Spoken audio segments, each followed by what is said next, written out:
नमस्कार, SC news की खास बुलेटिन में आपका एक बार फिर से स्वागत है।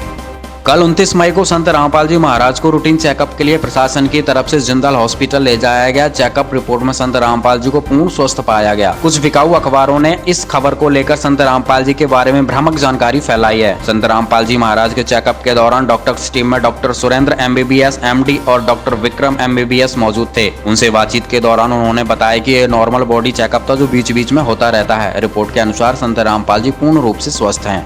केंद्रीय कृषि मंत्री ने किया बड़ा ऐलान, कहा नियंत्रण के लिए ब्रिटेन से मंगवाए जाएंगे कुल 60 कीटनाशक स्प्रेयर। हवाई मार्ग से छिड़काव के लिए होगी ड्रोन और हेलीकॉप्टर की तैनाती। मायावती ने किया सुप्रीम कोर्ट के आदेश का स्वागत, कहा सरकार ने श्रमिकों को फ्री बस और ट्रेन से अपने घर पहुंचने की हमारी मांग को बार बार अनसुना करती रही। अंत में कोर्ट के आदेश का पालन करके उन्हें यह कार्य करना ही पड़ा।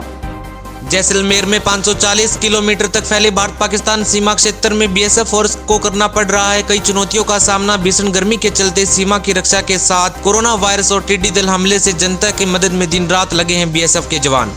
पाकिस्तान के पूर्व तेज गेंदबाज और मौजूदा बॉलिंग कोच वकार यूनिस खान का ट्विटर अकाउंट हुआ हैक। अकाउंट से हैकर ने कई अश्लील वीडियो लाइक कर डाले, जिसके बाद खिलाड़ी ने ट्विटर अकाउंट को छोड़ने का किया ऐलान। मशहूर ज्योतिष आचार्य बेजन दारूवाला का 90 साल की आयु में कोरोना से हुआ निधन। कोरोना के लक्षण दिखने के बाद गुजरात की राजधानी गांधीनगर में एक निजी अस्पताल में चल रहा था इलाज। मुख्यमंत्री विजय रूपाणी ने भी उनके देहांत पर जताया दुख। सुप्रीम कोर्ट 2 जून को केंद्र को निर्देश देने के लिए दायर संविधान में संशोधन कर इंडिया शब्द के स्थान पर भारत या हिंदुस्तान करने की याचिका पर करेगा सुनवाई। याचिका में दावा किया गया है कि भारत या हिंदुस्तान शब्द हमारी राष्ट्रीयता के प्रति पैदा करता है गौरव का भाव। लॉकडाउन के बाद होगी महंगाई में बढ़ोतरी, आर्थिक दबाव झेल रही इंद्रप्रस्थ गैस लिमिटेड कंपनी ने दिल्ली NCR में CNG की कीमतें बढ़ाने का किया फैसला। यूपी में वापस लौटे प्रवासी मजदूरों को घर में नहीं घुसने दे रहे हैं ग्रामीण वासी। 14 दिनों के लिए खेतों और खुले इलाकों में किया जा रहा है क्वारंटाइन।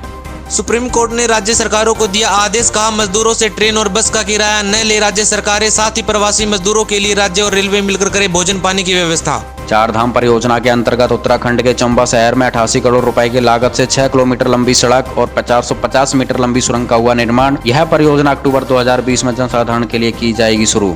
कोविड-19 के कहर से विश्व भर में 2020 के अंत तक गरीब घरों में रहने वाले बच्चों की संख्या 8.6 करोड़ तक बढ़ने की आशंका। यूनिसेफ और मानवतावादी संगठन सेव द चिल्ड्रन के मिले जुले अध्ययन से मिली रिपोर्ट। कोविड-19 संक्रमित मामलों में विश्व में 9वें स्थान पर पहुंचा भारत। मौत के आंकड़ों पर चीन को भी छोड़ा पीछे। चीन भारत के बीच चल रहे सीमा विवाद पर अमेरिकी राष्ट्रपति का बड़ा खुलासा, कहा PM मोदी से बातचीत से लगा कि इस मामले को लेकर वे अच्छे मूड में नहीं हैं। लॉकडाउन में 7 घरेलू और अंतर्राष्ट्रीय उड़ानों में से 17 कोरोना पॉजिटिव केस मिलने पर हवाई यात्राओं पर उठे सवाल। हांगकांग के लिए चीन के नए सुरक्षा कानून की ऑस्ट्रेलिया, ब्रिटेन और अमेरिका की आलोचना, कहा हांगकांग की स्थिरता और संपन्नता को चीन कर रहा है डगमग। छत्तीसगढ़ के पूर्व मुख्यमंत्री अजीत जोगी का 74 वर्ष की आयु में निधन। कुछ ही घंटों के अंतराल में पड़े 2 दिल के दौरे, लंबे समय से हृदय के दर्द के कारण हॉस्पिटल में थे भर्ती। ममता सरकार का बड़ा ऐलान, कर्नाटक के बाद अब पश्चिम बंगाल में भी 1 जून से खुलेंगे मंदिर, मस्जिद और चर्च परिसर में 10 से ज्यादा लोगों को इकट्ठा होने पर होगी पाबंदी। पश्चिम बंगाल के राज्य अग्निशमन सेवा मंत्री कोरोना वायरस पॉजिटिव पाए जाने पर मचा हड़कंप, घर में ही खुद को किया क्वारंटाइन। मशहूर क्रिकेटर वीरेंद्र सहवाग ने खुद शुरू किया प्रवासी मजदूरों के लिए खाना बनाना। इंस्टाग्राम पर पोस्ट कर कहा घर बैठे जरूरतमंदों को खाना वितरित करने से मिली आत्म संतुष्टि। संत रामपाल महाराज के समर्थक समाज सुधार के कार्यों में अनवरत लगे रहते हैं। हिमाचल प्रदेश के जिला मंडी के अस्पताल में रक्तदान शिविर लगाया, जिसमें संत रामपाल जी के दर्जनों भक्तों ने रक्तदान किया और बताया कि समय कितना भी विषम हो, वह संत रामपाल जी की विचारधारा से प्रभावित होकर सदैव देश हित के कार्य में लगे रहेंगे। आज का SC न्यूज का सवाल, क्या उन तमाम बिकाऊ अखबार TV न्यूज चैनल्स का बहिष्कार कर देना चाहिए जो बिगैर किसी तथ्य के गलत खबरें समाज में फैलाते हैं? अपना जवाब कमेंट बॉक्स में जरूर बताएं। धन्यवाद।